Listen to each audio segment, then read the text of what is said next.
This draft lottery was created almost 2 decades ago to ensure that teams wouldn't try to have the worst regular season record, thus the next year's #1 draft pick. Now, in some years, there's no goal for that because there's no clear-cut #1 pick. But this year, there is a consensus. LeBron James. Some say he's the best high school basketball player ever. You can't quantify that, but as we see James, within the last 45 minutes, arriving at a party at a hotel in his hometown of Akron, Ohio, we can say no high school athlete has ever been as celebrated as LeBron James. And you know, the irony is, when the numbers for that pick, this really hasn't been talked about much, but we're 6, 2, 3, and 12. I don't know if you know how this lottery works. You have ping pong balls, numbers 1 through 14, and it's all the permutations of that. That's 1,001 permutations. And the one that came up was 6, 2, 3, 12, which totals 23. And the two numbers in the middle are 2, 3. So ironically, those were the numbers anyway that brought us LeBron James. The second pick goes to the Memphis Grizzlies. And that means that the first pick in the 2003 NBA draft goes to the Cleveland Cavaliers. Congratulations, Gordon. Well, we played the odds and it worked here. When I was asked by the announcer, the guy who was doing it, well, who do you think you'll take? With the first pick in the 2003 NBA draft, the Cleveland Cavaliers select LeBron James. That was kind of an interesting season because it was a change. You know, Cleveland prior to that, well, obviously that was LeBron's first year. #1 pick, rookie. And Cleveland was one of the worst teams in the NBA that season before. So they were trying to rebuild, and all the excitement was around LeBron, myself included. I had no idea about the kid. I was playing in Atlanta, so I didn't watch high school basketball, so I was curious myself. So it was just so much anticipation and just so much energy around that. And it was exciting to be able to have an opportunity to build something. And then, quite honestly, to actually do it. LeBron, as you take the court for your first game, how are your nerves tonight? I got a little nerves in my stomach right now, but once the jump ball starts up, I'll be ready to play. Comes LeBron James on the run. This is his best part of the game. And there's his first assist, and it's a beauty. Here he comes the other way. There's your first James jam of his career. Whoa. I saw right away, you just knew that he had a talent and everything else. What was interesting about him, even with all the attention he was getting, it was the fact that he was still willing to learn. He was receptive. He was humble. I just want to say one thing. First, two things. Just thank you, Cleveland, for such a warm welcome. It's the greatest city around. It really is. And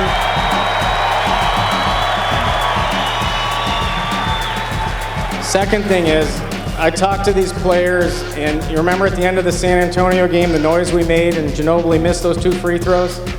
They said they want to hear that noise the rest of the game, and it helps them out. They need a win tonight. Thank you. Dan was one of the newer, younger owners that were coming into the league. Entrepreneurship, made his money in mortgage business and had different visions, which I love Gordon Gunn, and we still keep in touch. He was like a father figure to me, and Gordon was more of an old school owner, Simcoe way. They're both really good. They're both different. With Dan coming in, he just, he had a different vision. All of a sudden, we were, getting fed 4 times a day, or we were flying. It's just where Gordon was more of an old school guy and everything else. With him, everything just opened up, and I think just his bold personality and his willingness to win and to be the face for the franchise, not being afraid to be there, because not a lot of owners want that. Cleveland, Ohio, and Detroit, and Michigan, where I grew up. I mean, to me, Midwest folks and Midwest people are great people, and I'm proud to be part of this community. As an owner, we expect to build a world-class organization here, not just on the court, But everywhere. We met with the employees, 250 full-time employees just a little bit a while ago, I don't know, a few minutes ago. We met with the players this morning. And we believe that the Cleveland Cavaliers from top to bottom, no matter who you are or wherever you are in this organization, has to be world class, first class. And contrary to some of the things you read that, all the fun has to be in California or New York, in this middle part of the country, can't have championships or long-term players or maybe even, really exciting entertainers. We're here today to tell you that that's not true. Dan has a drive to want to be the best at everything and want to give everybody the resources they need so that they can be the best at everything. So when Dan took over the team, he brought his concepts and mindset, obviously being a successful business entrepreneur in Detroit. He brought that here with Cleveland, and he put us in position to be able to just do what we needed to do on the floor. Dan was a good dude. Right, he was present. He was invested, in the team and in the players, in everything that was happening around him. One of the huge factors for me with coming to Cleveland as a free agent was the Cleveland Clinic, and Dan pushed that. Right, he gave me access to the information, gave me resources to reach out. I had a brother that was dealing with some heart problems, so that was a huge reason for me coming to Cleveland. Obviously, the basketball was huge, but having a person like Dan who knew those resources that were important to me was coming to Cleveland. We got new GM, new coach. We got upgraded the roster greatly, and so a lot of the success that the team had, you would not have had without him. Oh, next to no Danny Ferry, and again, of course, Dan Gilbert taking over for Gordon Dunn, and Gordon has a 20-year run of success here, David, but the energy is infectious with Dan Gilbert. And Danny Ferry, he learned at the knee as a 7, 8, 9-year-old of his father, Bob Ferry. No, he's well grounded in a lot of different aspects of the game. It's fun to talk to him. Yeah, they do a good job down in San Antonio. They do. Stealing some of their key personnel away whatsoever. And Danny Ferry, I think, doing a great job, and he did a good job down there. So the team's in great shape, really. Danny was a friend. I respected him. He respected me. We both had a really good working relationship. He almost did the same to me what I did to Anderson. Took care of me when I was younger here, when I first came in '96, and showed me around. And some of my best friends right now that I still have, they're coming to this game. I met to Danny and his wife Tiffany. So he was really, really good for me, and he was one of the big reasons why I resigned in 2005.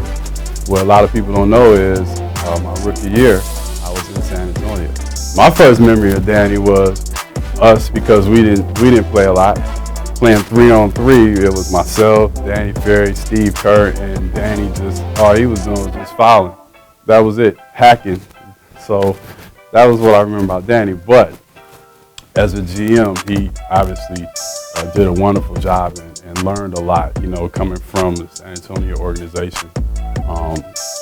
He did a good job as placing pieces in Cleveland so that we could get better every year. And another interesting thing, Mike Brown was like an intern at San Antonio. Changes aplenty, not just cosmetically with this arena, but Mike Brown in his first year as a head coach. Great pedigree at San Antonio and with Indiana. Yes, indeed. Mike Brown brings a defensive mindset to this young Cavalier basketball club right from the outset. Well, I can remember Mike Brown getting the head coaching job. This was all in the whirlwind of free agency and kind of just these new things, these new beginnings for not only coaches but also players as well. And I can remember kind of the recruiting tool and Mike Brown coming to my house in St. Louis and talking to me about the different style of play, the offense, things that he wanted to accomplish throughout the next few years, where I fit in to that operation. So those are like the first early memories that I have of Mike Brown. Mike, for me, Mike Brown was a really good coach. I was a very determined and strong defensive player, and that was Mike's background. And it was a good opportunity. And to be honest with you, I think he also was really good for LeBron when he came, because Mike to me, had one of the best defensive systems and was able to teach his team defensively how to approach the game. And we, put it this way, every time I stepped on the court, I was prepared because of Mike Brown's system and our practice and what we worked on. He was, bright mind. He was extremely good defensive coach. We always had good defensive teams, and just great person. Low right now to C-Webb against Ilgauskas. The dish to Chauncey, missed it, but there's Maxfield with a follow-up block. It started like every other series with Detroit. Like, we went there, and before we knew, we were down 2-0. We were the underdog, and all of a sudden, we just hit a switch, turned it around. Scratch back game 3, 2-1. We knew we couldn't lose game 4. On game 4, 2-2. We go to Detroit. LeBron, I think, scores 26 in a row. And they tried to guard him with everybody on their team. And from that point, we just kind of took off. When we came back home, we knew that we're not going to make the same mistake we made last year. Like, we were not going back to Detroit for game 7. We have to end the series in Cleveland if we're going to have a chance to go to the finals. And that we didn't even pack our bags. We didn't do anything. Like, we were going to finish in Cleveland, and you can tell in everybody's faces how determined they were. LeBron wasn't going to lose that game, and the city got behind us. We got hot, made a lot of shots, especially boobies. Daniel Gibson from downtown. Guy's becoming a legend. Nobody had heard of him about 2 weeks ago. He was just like, be ready to shoot. And so he came up to me that night and he kind of mentioned it after the game. And then the next day, as I was going through shoot around before we got ready to go on the court, he came up to me again. So I was like, oh, he might be serious this time. Because he said it before, but he came up to me again and he was like, be ready to shoot. And so I kind of had it in my mind, like, okay, I know he's going to get double. Just kind of find your spot. So I was already locked in. And I think once I got like an and one, I think I might hit a floater or something. Usually if I get my mid-range going or something, that 3 just opens wide up. And that's kind of what happened. The basket looked like an ocean. And then you can kind of see him at the end of that game when he's like in my face, like, I told you to shoot it. I told you, that's what he was saying. Like, I told you before the game to be ready, and I was, and that's how it happened. He had a lot of confidence. His background, he had a foundation of confidence. So it was hard to shake him. He knew he had an ability to shoot the basketball, and with our style of play with our team, that was needed. So he came in and definitely filled the role, had good young energy, a great teammate, a great guy off the court, still a guy that I talk to this day. So yeah, D. Gib was one of my good teammates. He always had a big heart, and he played a lot bigger than he was.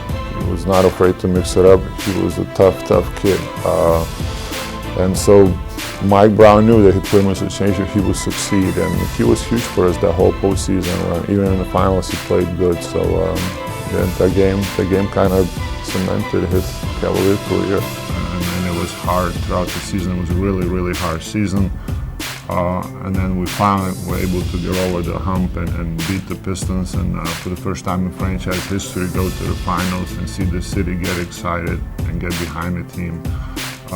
That was a really cool experience because I was one of the very few guys on that team that actually was here when we were really bad, so I could look it up and just savor that experience more, and it meant more to me because of what I was before. So that was probably one of the cooler things. I was 19 and 20 when I got to Cleveland and hadn't been out of Texas before. And the moment I got here, the city embraced me like one of their own. And I tried to play like it. I tried to leave my heart on the floor every single night. And me and Cleveland developed a really close relationship from it. And I feel like that's what it means to me. I love representing the Cavs and the organization because it's a hard-working city.